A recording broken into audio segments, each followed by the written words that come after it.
Oh, come on!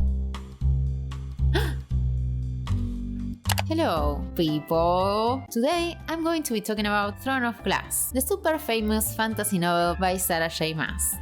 That's me! It's been a while, so let's get right into it. I guess I should show you the map. This is Erilea, and there's Adarlan. We start this story with Celaena Sardothien, or however that is pronounced, Adarlan's most notorious assassin, but also one of the youngest. Or at least she was, before she was captured by the royal ward and sent to be a slave in the salt mines of Endoyer. Don't worry, I will upload subtitles. One day, a mystery black-hooded man is waiting for her, Caol Westfall. This scares Celaena, because she thinks she's being sent to be killed. She also seems to have recurring thoughts about killing people, and I just want to state now that while I record, I will take a shot every time Celaena thinks about killing someone in the book. Why? Because I had this idea before I realized how much she thought about it, and though now I want to take a step back, my mom raised no bitch. But anyway, was she finally going to be hanged? No. She was about to meet a hot prince, Dorian Haviliar.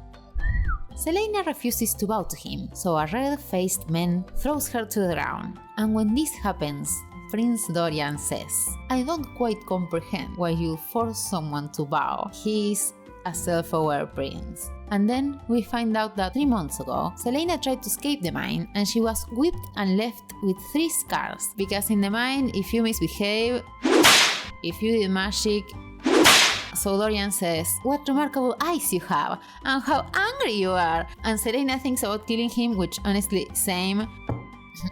Dorian moves on to tell her that his father is looking for a champion, which is basically someone to kill for him. So he gathered a bunch of thieves and assassins to compete against each other until the best one wins. If she wins and becomes a champion, she will receive a good salary and work for the king for 6 years, and then she'll be free. Free. Each potential champion has some sort of representative. It's like in the Hunger Games, so like Dorian wants to be Celaena's Haymitch, if that makes sense. So he offers to set her free in 5 years, and Celaena says 3, and Dorian says 5, and Celaena says 4, and Dorian says, "Okay." Back in Adarlan, no one knows who Celaena Sardothien really is, so it's better for her to lay low. So here's the identity he built for her. That's pretty much it. So they go to the Oakwell Forest, but before they do that, Celaena is checking herself in the mirror before leaving, and because Caol makes her hurry, she thinks about killing. During their travels, Celaena asks Caol a bunch of questions, and we learn that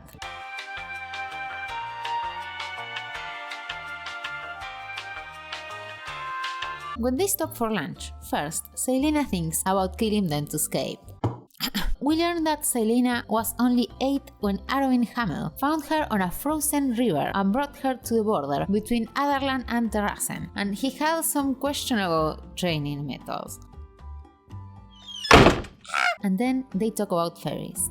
This sounds familiar. The forest was once cloaked in magic, full of fairies, gnomes, spirits, Surias. But then the king arrived and started hunting and persecuting the Fae, so they fled, seeking shelter in the wild, untouched places of the world. They travel for 2 more days until they arrive to the castle. So the glass castle is built on top of a stone castle, and Celaena is going to stay in the stone castle. She is bathed, pampered, and dressed by loving servants, which she is very grateful for, but still, she thinks about killing them. Then there's a conversation between Dorian, Caol, and the king, where Dorian implies that he might want to date Celaena, and his father, well... Caol gives Celaena a tour through the castle. They come across this huge clock tower. Is that? Yes. She's also an earl. But turns out the library is the king's property. So to read the books, you need permission from either him or the prince. The prince! So she writes a letter to the prince asking for some help. To which half an hour later, he responds. Caol comes to take her to meet the king. The room is full with the other 23 competitors. And I'm too lazy to name them all, so I'll just do the important ones. Kane, Duke Barrington's champion. Soldier of the King, which based on Sarah J. Maas's description I imagined as Gaston. And that's it, that's the only one that matters. Then we have someone who knows about potions, Nox, which is a handsome thief, and then Grave, I don't remember what he does. I'm sure he's not a healer, and you know, the rest. They will train every day for 13 weeks and be tested once a week. In each test, someone will be eliminated and sent back to the dark, despicable hole that they came from.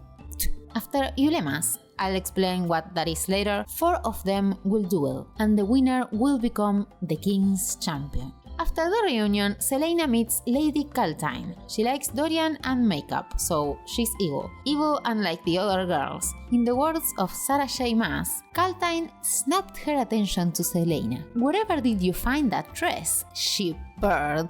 Purred. It's extraordinary. So the first day of the competition arrives. Selena gets to see all the weapons available for her use. And guess what? She thinks about killing all the guards with them. And a second later, she thinks about killing Kane.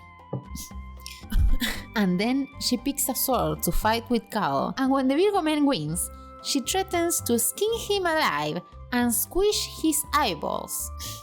Then they meet Bruno, the trainer. Everyone in the group shares a little bit about themselves and they go on a run. Kane comes first and Selena realizes that maybe, and just maybe, after being a literal slave on a mine, she's more out of shape than she thought. So here's where the training montage starts.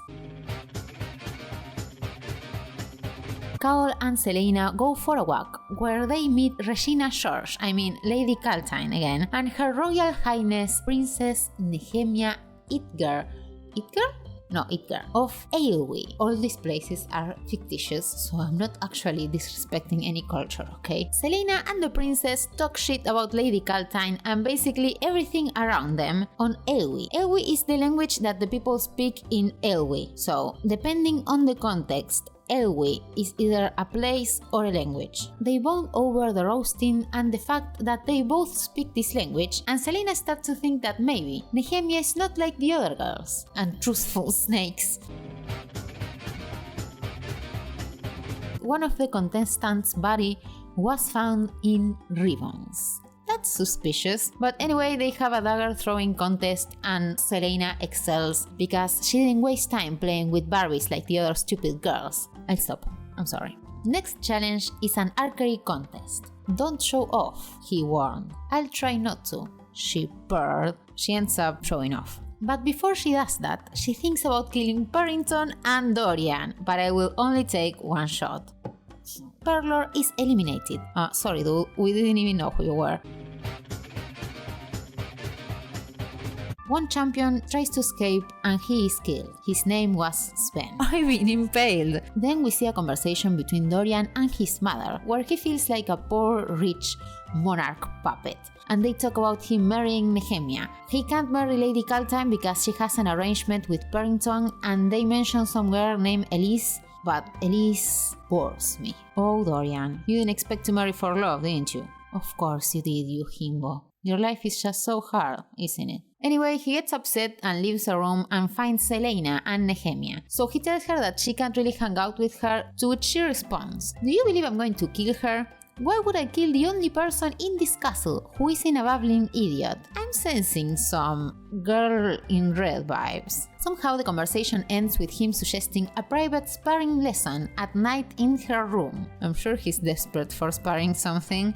Now, it's important for you to know, Caltine and Purrington sometimes hang out and gossip. I won't get into much detail of their interactions, but I will say that if I was Lady Caltine and I had to deal with that gross man, I'd hit the pipe too.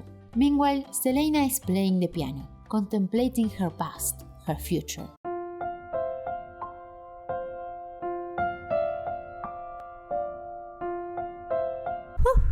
I was nervous. Thank you so much for watching. I know I said I was going to upload a 20-minute video next week, but I thought it was really long and there was no way in hell I could finish it. So, surprise. Let me know if you liked it. And yeah, that's it. Thank you. I'll see you soon with the other video. I'm not making any promises, okay? Bye.